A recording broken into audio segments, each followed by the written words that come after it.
तो hello everyone, आज हम लोग बात करेंगे EMRS एग्ज़ाम के लिए। EMRS एग्ज़ाम की न्यू वैकेंसीज आ गई हैं जिसमें टीचिंग और नॉन टीचिंग दोनों ही पोस्ट हैं, लेकिन हम लोग आज बात करेंगे टीचिंग के लिए। टीचिंग में TGT SST के लिए। तो TGT के लिए तो पोस्ट है कितनी 3000 प्लस हैं, ठीक है।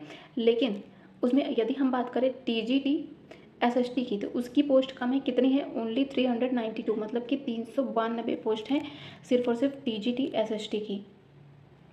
और इसके यदि हम पेपर पैटर्न की बात करें तो इसके पहले ये एक बार और हुआ था, 2023 में हुआ था ये EMRS एग्ज़ाम, और उसमें सिर्फ एक ही पेपर हुआ था। लेकिन इस बार ये 2 पेपर होगा, मतलब कि पहले प्री होगा एंड देन मेंस होगा। और मेंस में भी ये 2 तरह से होगा, एक होगा ऑब्जेक्टिव और दूसरा होगा डिस्क्रिप्टिव पेपर, मतलब कि ये लिखना पड़ेगा। और यदि हम बात करें TGT के पेपर 1 की, मतलब टीयर 1 के जो प्री होगा, जो कि सिर्फ और सिर्फ कैसे क्वालिफाइंग नेचर का होगा, और पेपर 1 ऑब्जेक्टिव टाइप होगा जिसमें टोटल कितने 100 मार्क्स के क्वेश्चन होंगे। और इसमें कितने पार्ट आएंगे, इसमें 6 पार्ट आएंगे। पहले यदि हम बात करें तो पहले पार्ट में होगा जनरल अवेयरनेस, जिसके 10 क्वेश्चन होंगे 10 मार्क्स के। साथ ही रीजनिंग की बात करें तो रीजनिंग इसमें 15, ठीक है, रीजनिंग ये 15 नंबर के होंगे। और यदि हम बात करें कंप्यूटर तो कंप्यूटर भी आएगी इसमें, और ये कितने की होगी, ये 15 नंबर की होगी। टीचिंग एप्टीट्यूड आएगा इसमें और ये 30 मार्क्स का होगा। और यदि हम बात करें पेपर 5 की तो जो पेपर 4 तक होंगे ये सभी के लिए सेम होंगे, मतलब कि general awareness, reasoning, computer and teaching aptitude ये सभी के लिए होगा। और यदि हम बात करें पेपर 5 की तो ये सब्जेक्ट स्पेसिफिक होगा। जैसे यदि TGT SST का पेपर होगा तो SST में पेपर 5 में SST से क्वेश्चन होंगे, CDP से होंगे, प्लस NAP 2020 से होंगे।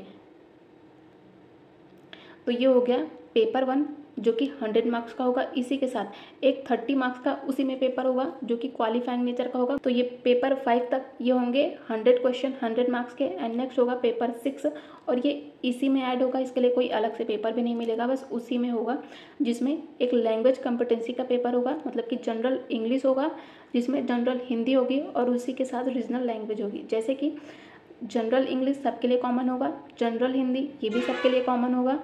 और यदि रीजनल लैंग्वेज की बात करें तो उस रीजनल लैंग्वेज में आप लोग कुछ भी ले सकते हैं, फिर चाहे इंग्लिश हो, हिंदी हो, उर्दू हो, बोडो हो, डोगरी हो, कोई भी।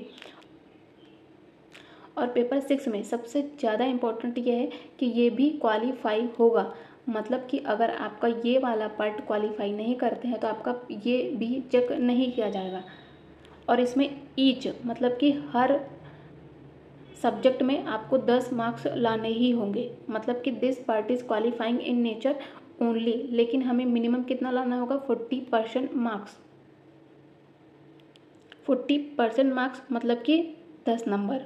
तो ये क्वालिफाई करना तो मैंडेटरी है इस प्री एग्ज़ाम को क्वालिफाई करने के लिए। और अगर मेंस एग्ज़ाम को क्वालिफाई करना है, मतलब कि सिलेक्शन लेना है, तो इसको क्वालिफाई करना ज़रूरी है। तो ये तो हो गई प्री की बात। और यदि हम बात करें सेकंड पेपर मेंस की, वो भी 2 तरीके से होगा, जिसमें ऑब्जेक्टिव भी होंगे और डिस्क्रिप्टिव भी होंगे। ऑब्जेक्टिव कितने होंगे, 40 क्वेश्चन होंगे, 40 मार्क्स का होगा, मतलब ईच क्वेश्चन 1 मार्क्स का। लेकिन डिस्क्रिप्टिव की बात करें तो इसमें 15 क्वेश्चन आएंगे जिनको आपको आंसर्स लिखने पड़ेंगे, जैसे कि हम लोग 10-12 तक करते आए हैं, ग्रेजुएशन तक। और ये 15 क्वेश्चन के आपको कितने मार्क्स मिलेंगे, 60 मार्क्स। तो इसमें 40 ऑब्जेक्टिव, 60 डिस्क्रिप्टिव, और इन दोनों को मिला के कितने हुए, 100 मार्क्स।